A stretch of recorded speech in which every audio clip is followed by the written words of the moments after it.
Halo penonton Cokro TV, balik lagi sama gue, Gracia dan rekan gue Iwan Chan, kita kembali lagi dalam program Kupas Berita.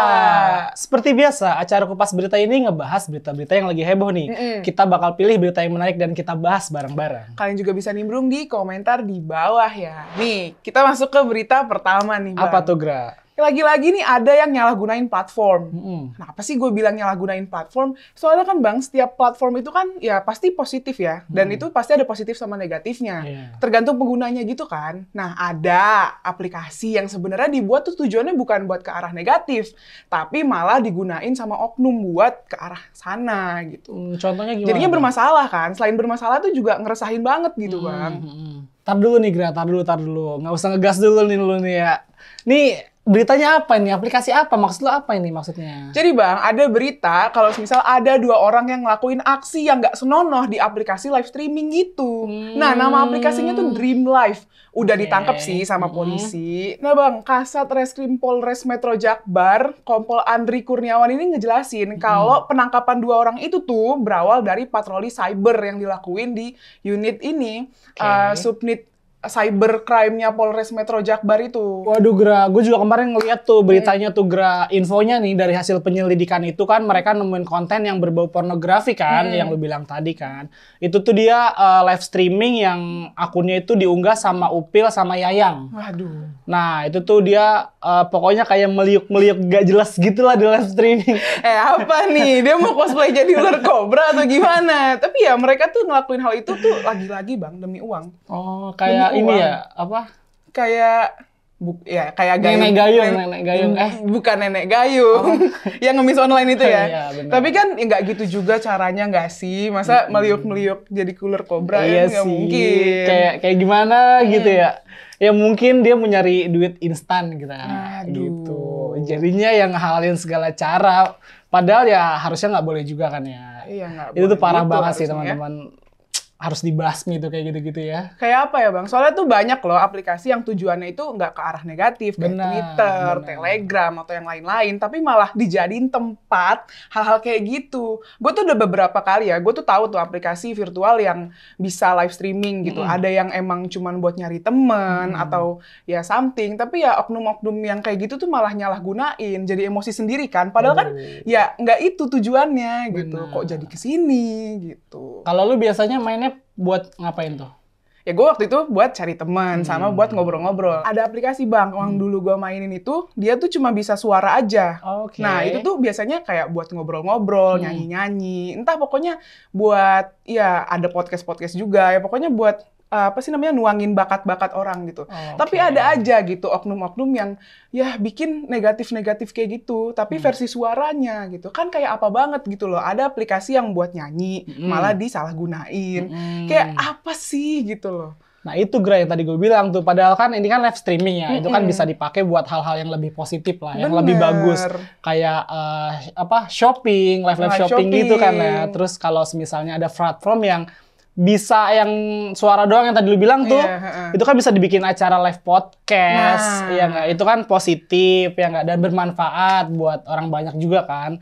Ini lagi-lagi nih pesan gue nih, teman-teman yang di pecinta Cokro nih, jejak digital itu nggak bakalan hilang teman-teman. Nah, gue juga mau bahas tuh ngomongin soal jejak digital nih. Yang suka aneh-aneh di virtual nih, hati-hati. Lu suka aneh-aneh nggak di virtual? Oh enggak dah. Gua positif kayak vibes. dia tuh apa sih namanya kalau ada yang negatif dikit kayak jangan di-post gitu. Ya gitulah, kayak ya yang negatif-negatif gitu tuh bisa dijadiin modus buat perampokan gitu loh. Kayak pokoknya ya pinter-pinter lah, jangan mau disuruh rekam ini, rekam itu, apalagi pas video call begini begitu. Jangan deh. Kalau misalkan di screen record abis sudah. Benar. Itu tuh ntar jatuhnya kayak diancem, lu mau ngelakuin ini nggak nih? Gua ada buktinya nih. Nah itu kalau ngomongin jejak digital ya kan parah kan. Kalau semisal nggak dikirim, uang bakalan disebar gitu. Bakalan dijadiin live streaming or something. Ya sebenarnya nggak tahu sih ya itu dia beneran nge-live streamingin atau enggak. Cuman kan ketakutan gitu loh korbannya kan. Psikisnya kena. Iya, kalau udah ranahnya ke sini udah masuk kayak ke lubang setan gitu nggak sih? Kayak pokoknya ngeri deh kalau ngomongin jejak digital. Benar. Iya, kalau bahas-bahas kayak ginian sebenarnya gimana ya? Dari awal itu kan kita udah bilang nih kan kalau buat ngelakuin kayak gitu tuh harus pikir matang-matang, harus bisa tahu nih mana yang positif, mana yang negatif. Ya niatnya kan dari niatnya juga kan ya. Tapi ya udahlah terserah. Kalau kemarin kan lu bilang udah ketangkapan juga ya. Kalau yang tadi yang di atas yang kita omongin kan emang dia niat buat live streaming kan. Iya sih. Jadi ya gimana ya gitu. Ya pokoknya jangan coba-coba lah teman-teman. Jangan coba-coba ngelakuin hal-hal aneh di media sosial. Karena jejak itu susah nanti hilangnya. Ya, yang harusnya aplikasi itu digunain dengan baik gitu kan, digunain buat hal-hal baik, tujuannya masing-masing kayak tadi nyanyi atau kayak cari teman atau kayak gimana malah jadi jelek. Kan nggak bagus ya kayak gitu, ya nggak sih? Pokoknya teman-teman semua nih harus bisa lebih bijak lagi buat memilih konten yang baik, yang mana yang berkualitas, yang mana. Terus juga cari duit tuh yang bener-bener aja, yang halal-halal aja gitu. Jangan yang negatif, jangan yang cepat instannya gara-gara view-nya banyak disawer-sawer terus kan. Ya itu sih sebenarnya hak kalian, cuman ya balik lagi kalian bisa mempertanggungjawabkan konten itu atau tidak. Ntar kalau tiba-tiba misalnya nih kayak siapa si A atau si B bikin konten, terus ada yang beli, terus tiba-tiba disebar nih sama yang beli, terus tiba-tiba di depan umum ini tuh yang ini bukan sih. Nah, itu gimana tuh? Kelihatan tuh kan mukanya? Iya, pokoknya hati-hati sih teman-teman karena emang itu nggak bakal hilang gitu. Kayak aduh, udah deh kalau ke ranah-ranah kayak gitu susah. Capek ya, nggak ada habisnya ya? Capek, nggak ada habisnya karena emang nggak kehapus juga. Mau lu hapus sampai kayak gimana juga tetap ada. Benar. Gitu. Oke Bang, sekarang kita masuk ke bagian bacain komentar para penonton Cokro TV ya. Nah, komentar pertama dari Mamat Rahmat di video channel Eko Kun tadi yang judulnya Gila, Syahganda mau tangkap Jokowi kalau Anies berkuasa. Komentarnya gini nih, Insya Allah Indonesia akan tetap dipimpin oleh orang yang waras, yang di kepalanya hanya ada pikiran jabatan dan dendam akan tenggelam ke dalam tanah. Biarkan alam yang akan menghukum mereka bila ingin coba-coba menghancurkan negeri ini. Makanya guys, nanti kalau misal pilih capres, hati-hati. Jangan milih yang diktator. Belum apa-apa, mau nangkepin orang. Kan serem tuh gayanya. Emangnya ini negara apa? Negara dia seorang gitu. Ya kan enggak. Ya masa dia seorang yang lain ngontrak gitu kan. Ini kan bareng-bareng, rakyatnya banyak. Kalau ada indikasi pelanggaran hukum ya harus diproses sesuai mekanisme hukumnya. Bukan ya karena kepentingan politik gitu ya. Jadi ya ngeri nih kalau misal Bapak politik identitas itu berkuasa. Ya bisa ngalah-ngalahin Soeharto ini. Pak Soeharto ini kejamnya. Tembak. Dar. Ayo lanjut Bang. Oke, komentar selanjutnya datang dari Danis Karya Aji di video Fatwa Guntur Romli yang judulnya Khalid Basalamah haramkan pajak, ceramah di Masjid Al-Jabar. Komentarnya gini nih, kita doakan Indonesia aman, tentram, dan damai, bebas dari penceramah yang membodohi rakyat, mengatasnamakan agama untuk membenarkan ucapan pendapatnya atau perbuatannya. Salam waras rakyat Indonesia. Ini nih emang nggak jelas banget nih ya Ustadz Wahabi ini nih. Waduh. Pajak kan penting tuh buat pembangunan negara kita nih. Iya, bener banget. Terusnya buat menggaji pegawai-pegawai aparatur negara lah ya. Nah kalau ada oknum yang nyeleweng kayak gini-gini kan harusnya kan biar hukum lah bekerja gitu. Bukan malah nggak mau bayar pajak. Ini bisa ambruk negara ini kalau nggak ada pajak gitu loh. Susah. Intinya nih hati-hati kalau emang milih Ustadz ya jangan mau dibodoh-bodohin kayak gitulah. Ini Ustadz Wahabi ini emang rada-rada agak gimana ini ya? Gimana nih? Aduh. Oke, komentar selanjutnya dari Anda Lubis di video Gagasan Nuki yang judulnya Anies Baswedan pembelaan politisasi agama dan buruknya kebijakan. Komentarnya gini nih. Seorang yang terhukum dalam suatu kasus kejahatan tidak seluruhnya menjadi pelaku langsung, namun mereka justru malah mendapat hukuman yang lebih berat. Kasus itu pada umumnya sering terjadi pada kasus-kasus berat seperti pembunuhan berencana serta narkoba.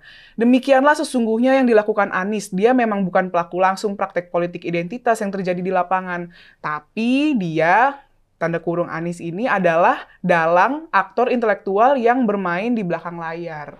Ya behind the scene lah ya gitu deh ya. Pak Anies ini ya ngeles terus soal penggunaan politik identitas. Tapi kan faktanya fakta yang berbicara gitu kan. Ya emang sih dalam praktiknya Pak Anies ini ya bukan pelaku. Tapi dia ngebiarin pendukungnya gitu buat ngelakuin represi dengan politik identitas itu tadi ya. Itu mah lebih jahat menurut gue sih. Kayak tangan-tangannya itu yang apa namanya tuh yang turun tangan kanannya gitu. Ya para pendukungnya juga nggak ada yang ngerem gitu kan, ya ngerasa bener aja gitu. Kayak yang gue lihat, ya gimana ya? Gimana yang lo lihat? Yang gue lihat, aduh, udahlah susah, no komen deh. Ya lanjut. Oke, komentar selanjutnya datang dari Aston Sibuya di video yang lagi viral yang judulnya berobat ke luar negeri nggak nasionalis. Komentarnya gini nih, mantap banget ungkapan kalian bro, yang pasti seluruh aspek sudah terlambat. Jadi seluruh aspek harus dibenahi. Dengan cara reformasi, hukum harus ditegakkan. Segala mafia apapun diproses secara hukum. Karena kita ini negara yang harus maju di tahun 2045. Tangkap seluruhnya yang menghambat kemajuan tentang kesehatan. Ini miris banget teman-teman. Kalau lihat kondisi pelayanan kesehatan di Indonesia nih, makanya nih orang-orang yang mampu memilih berobat ke luar negeri, ya jadi jangan salahin juga mereka-mereka orang yang terpaksa berobat ke sana, karena di Indonesia sendiri pun dokter-dokternya dan dokter spesialisnya itu kan juga kurang ya menurut gue ya daripada ntar jadi nyawa taruhannya kan, mending yang punya duit ya berobat ke luar negeri. Tapi ya balik lagi Pak Jokowi juga menekankan untuk bisa dokter-dokter Indonesia itu bisa lebih baik lah dari dokter luar negeri, tapi kan bukti nyatanya kan tidak seperti itu gitu loh. Jadi meskipun untuk jangka panjangnya nih harus bener-bener diberesin nih untuk kesehatan kita nih. Ya malulah kayak nggak ada dokter aja gitu di Indonesia. Iya, proses kesehatan juga kayak dihambat-hambat. Bener, gitu karena kesehatan prosesnya itu kan nomor satu lah ya. Nomor satu. Kalau nggak cepat tanggap, nggak ada banyak dokter spesialisnya gimana? Susah juga kan. Benar. Oke, mungkin itu aja beberapa komentar yang menarik nih yang ada di channel Cokro TV. Jangan lupa like, comment, subscribe channel ini. Stay tune terus di program kita di Kupas Berita. Bye-bye.